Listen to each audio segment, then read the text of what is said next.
Wow, to say that Shaneille Hall has had a rough life is an understatement.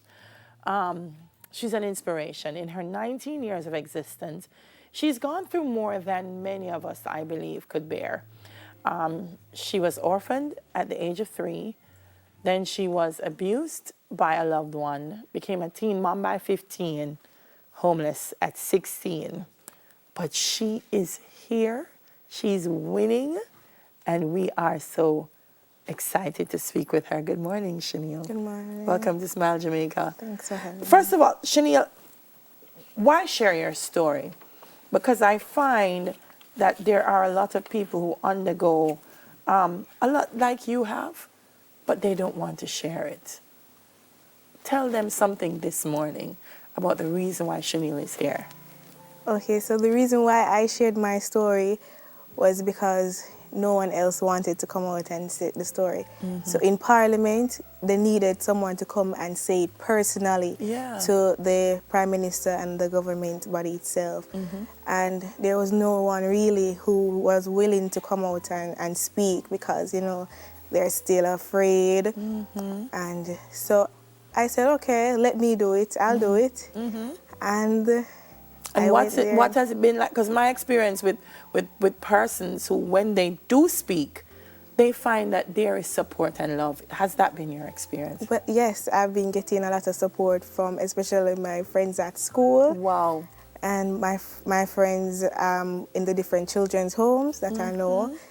Just all over, persons who I don't even know on social media is encouraging me. Yes. All right. So I'm going to take you back a little bit. Might be a little rough, but I'm going to take you back a little bit. Orphaned at 3, what happened? What happened to your parents? So both my parents, they died 1 year apart. The true story of why they died haven't been told to me as yet. Okay. Because my grandparents are the ones who really know the true story. The last time I saw them, they told me I was too young to know why my parents had died. Okay. So I've left... so that's an open book for you. Yes. There's no closure quite yet on why that happened. So you're orphaned and you went to live with your grandparents. Yes. The abuse started at age 10.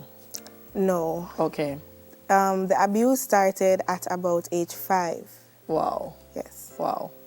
But it was at 10 that you realized what was happening? Tell me. At 10, I spoke about it to our aunt. Oh, man. So for 5 years, I don't even know what to say to you, Shaneille, because it's difficult when the people that you are expecting to protect you are the people that are the ones that are harming you.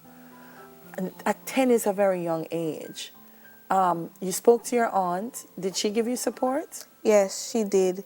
And she was also in the situation that I was in. She knew that was a real issue. Yes. Having gone through it herself. That's why she kept on asking me every time she saw me. She asked, but I was confused because I was so young. I didn't really know what was happening until I actually tell her, and then she said, "This is what's happening. He did it to me too, and it's wrong. This is what it is." And she explained to me, and that was when I kind of realized that this was something wrong. What did you do after that, having realized? Did your aunt make a report for you? Did you? Yeah, my aunt, she called Sosoka, and they did the report, and we went there, and the process began. What changed for you after that? Because sometimes, I spoke to a young lady, and she was like, I was at home, and I was pulled from home. It was confusion. I didn't know what was happening. Was that the same thing for you? For me, I believe it was a new chapter. I lost most of my family, but because they felt you shouldn't have said anything. Yes, they didn't really believe. Yeah, and so I lost that side, but it was the beginning of something better, greater, and I don't regret anything, and I'm so happy, and I'm happy I have this story. so I can tell others, and I have a journey that was worth going on. Yeah. You got pregnant at 15? Yes. Must have said to yourself, oh boy, here we go again. Life is coming at me one more time. How did you overcome that? Because I know the Women's Center Foundation, I have to big them up this morning of Jamaica. Yes, they do definitely. yeoman service in getting adolescent mothers back in school. Yes. What was your approach, Shaneille, finding out that this is another thing that's happening in my life? Well, when I found out I was pregnant, I said, oh boy, another disappointment, proving some persons right. Yes. But then I said, this is not even a blockage or a downfall for me. This is not a downfall. This is a spring to build me up, to make me go further. And so I told everyone, I told my family, I wasn't hiding it or anything. And then they helped me out. My father's side helped me out. And I went to Women's Center. Yes. And while going to Women's Center, I could remember the counselor, Miss Dawn, nurse, everybody there, they were so supportive. And one thing that really helped me was other persons with the same story who I saw what they have become, and when they came back and tell their story, it was so motivating that I couldn't give up. I couldn't give up. I just saw myself in them. Yeah. You made your presentation to Parliament. What are you hoping that our leaders will do, that Jamaicans will do, to protect young girls like yourself? Okay, so what I'm hoping that they will do, firstly, I hope that they listened. I hope that they don't just let that day be another day in Parliament. I hope that they really sit down and listen and put things in place to really help us, or to even better prevent things like this happening. Sometimes it seems like there's nothing they can do because it's inside the family, and you believe that the family is the first thing that will protect the children inside.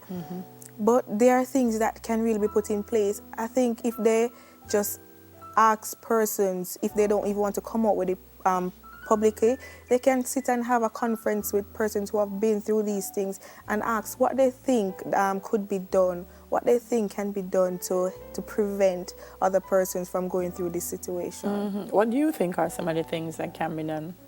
Well, I think the government could have a social media app that the young persons, teenagers, that they could correspond with persons based on what is happening. Yeah. Like people the they feel UNICEF, comfortable with. Like UNICEF, they have a Talk Up Youth text message where they can talk about depression, if they're going through depression. But the government can have a different poll where you can say, this is happening to me in my household.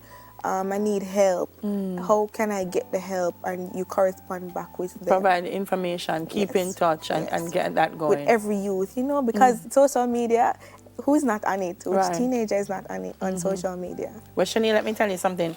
To all the young girls who are listening this morning, I'm sure that you have raised something, given them some kind of glimmer of hope that this is still a place that we want to protect our children, and that they must demand that that is done for them. Thank you so much for sharing your story and for being with us. Amazing young lady, Shaneille Hall, sharing her inspiring story. Listen to it and make it count. After the break, News in 5 soon come.